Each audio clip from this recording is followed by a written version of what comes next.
Hey everybody, Travis Miller with Boiler Upload here, talking Rady Children's Invitational as Purdue wins its 10th consecutive game in these events. Its fourth, event of these overall, and this is one of the more exciting ones as you just have to give it to Miles Colvin, really. He closes out this game, Purdue with a 12-3 run to end it, and Colvin, I believe, scored 8 of those points and was just all over the floor. He 7 of those points, excuse me. He gets the tip in with half a second left. And really, it was his steal with 4:15 left. Not so much a steal, but it is a long rebound, and he scores on the break and gets the and one. That's what turned this game around. Purdue was down 7 at that point. That started a 10-0 run that led to the 80-78 win. And really just the best game of this young man's career so far. And he's still got a long way to go too. And that's probably the most exciting thing about this is Colvin showed tonight what he can do. He starts the game with a dunk and finishes it with the putback, 20 points, 4 rebounds. And yeah, he went out and won this game for Purdue. There's no question about that. You got the usual contributions from Trey Kaufman-Wren, Braden Smith, and Fletcher Lawyer. Lawyer also hit a big 3 late. But this was Colvin, and especially on a night when you didn't get a whole lot from the bench, Purdue was struggling in the entire second half. They'd blown a 17-point lead and found themselves down by 7. But Colvin does it, and he does everything that you're looking for Purdue, and it's just great to see how he is developing. Another big performer in this tournament, of course, is Trey Kaufman-Wren, who deserves MVP honors. Honestly, he was over 24 points in every game. He had 25 tonight, and just he's starting to become a problem. It's very interesting to see what Purdue is doing with this smaller lineup this year, and I recognize that smaller is a relative term after losing Zach Edey for the last couple of seasons, but I really feel like they were planning on having more Daniel Jacobson. Obviously, he was starting the first game of the season, but this is a dramatic shift. We've not really seen Will Berg the last couple games. He did not play tonight. We did not see Raleigh Burgess tonight, and Caleb First only gave 12 minutes, and he's doing well. I think Caleb is having a bounce back for this season after last year, but Purdue's clearly wanting to get out. They want to be more athletic. They want to be more mobile, and they're playing a different style of basketball. And I think what you're seeing in the second half is the growing pains of that. They don't have the automatic dump it into Edey for an easy basket anytime they need a basket play, and they're also struggling on defense too, because Ole Miss got back in this game with their pick and pop and hitting a bunch of threes. At one point, I believe they were 14 to 25 from 3 for the game. They hit their first 5 or 6 of the second half, and it was dicey. But I think you've got to also give credit to this, just the moxie of this Purdue team too. They're not freshmen anymore. Braden Smith and Fletcher Lawyer are exactly who you want in that backcourt if you're down like this. And Braden kind of struggled again. But this was already better than the Marquette game, where Marquette was disrupting what Purdue wanted to do in the half court and not letting them get into their offensive sets. Purdue found a way to do that tonight, especially late. And anytime that you've got Braden Smith directing traffic back there, you've got a chance to come back. So just a really, really good win here. Good pair of wins out there. Obviously, Purdue's non-conference profile is not totally complete, but after 8 of the 11 non-conference games, they've won 7. They've booked 3 solid wins for March with NC State, Ole Miss, and Alabama. Purdue also currently leads the SEC 2-0, with 2 more games to go against Texas A&M and Auburn, of course. But if you split those games and, of course, win the home game against Toledo, a 9-2 record against this non-conference slate is excellent. It's excellent, and really Purdue's in shape for another high seed in March, another preferred placement. They would have to play possibly play the regionals here in Indianapolis with the Sweet 16 and Elite 8 at Lucas Oil Stadium.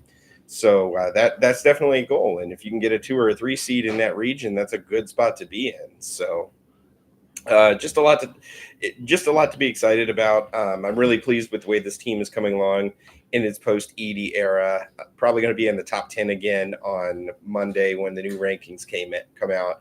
And really, I mean, just a lot of good momentum going into Big Ten play because you've got those early Big Ten games this week. You got to go to Bryce Jordan Center at Penn State on Thursday, and then host Maryland over the weekend. So, looking forward to getting Big Ten play started. And before I sign off tonight on this little live video that I'm doing, just giving some thoughts to Purdue volleyball, who sweeps Washington tonight 25-14, 25-23, 29-27. That is the regular season finale for Purdue volleyball, and they cap off a tremendous regular season. They had a thrilling 5-set win over Oregon earlier in the week, and now they will be going to the NCAA tournament. They are currently ranked 9th nationally. On Sunday, the top 16 seeds in the tournament will be announced, and it is extremely likely that Purdue will be hosting the first and second rounds of the NCAA tournament in Holloway Gym. They finished regular season at 25-6. They go 16-4 in the Big Ten, which wow, that is one of the best records that we've seen, and really, it's also a testament to how tough Big Ten volleyball is, where Purdue goes 16-4 and it's going to finish in fourth place because Nebraska is ranked second, Penn State fourth, and Wisconsin is sixth. Purdue went 0-4 against those, losing twice to Penn State, once to Wisconsin, and they took Nebraska to the brink at home, which that's another impressive one. Nebraska is 26-1. They have won an absurd number of home matches, I believe like 40 in a row, and Purdue had them at a match point. They dropped a 5-set match there back in October, but Purdue played one of the best teams in the country, very tough. And as we head to the NCAA tournament here, Purdue is very likely going to be at home for those first two matches in Holloway Gym, and from there, looking to get to their first volleyball Final Four. The win over Oregon was a pretty solid win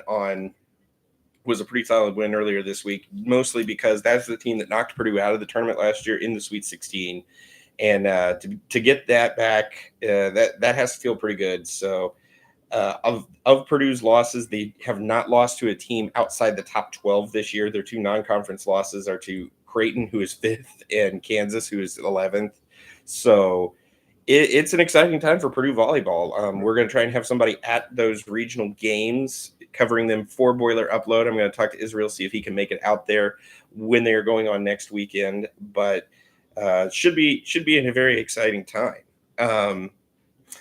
Looking over the questions, I do see some people have some questions. Why does Beard seem to have Painter's number? Well, Chris Beard is a good coach, and they do come down. He's had a lot of games that have been very close with him. This is actually the 4th different team he has faced Painter with, and Painter's 2-2 against him. So I don't necessarily think he has his number, just has a habit of playing close games. The Texas Tech game has the caveat of that was after Isaac Haas was hurt, so who knows how that turns out if he's not injured.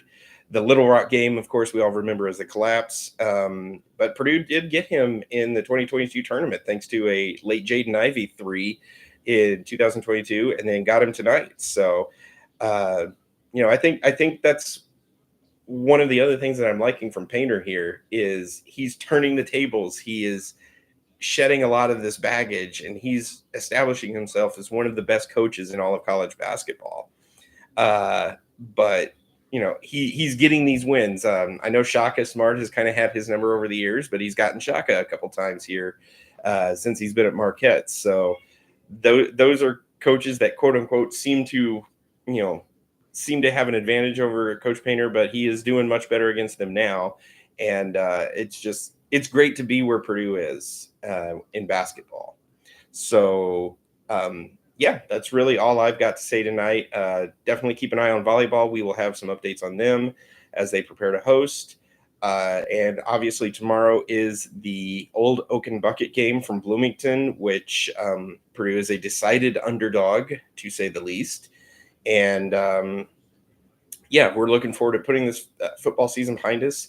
Also, want to remind folks that this weekend we are running the Black Friday promo here at Rivals, and you can get your first year as a new subscriber for 75% off your first full year. So just check our social medias. We have those links up for you to become a subscriber. If you're not a subscriber, we would love to have you on board. Casey, Jason, Israel are doing some great stuff out there.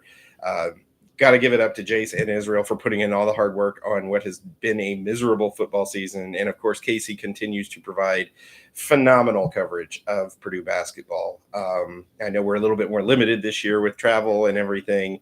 Unfortunately, did not have anybody out in San Diego and wasn't able to get anything from there. But just, we're doing what we can, and we are happy to bring you all of your Purdue content. So just keep your eyes peeled here. We're happy to provide stuff for you, and boiler up.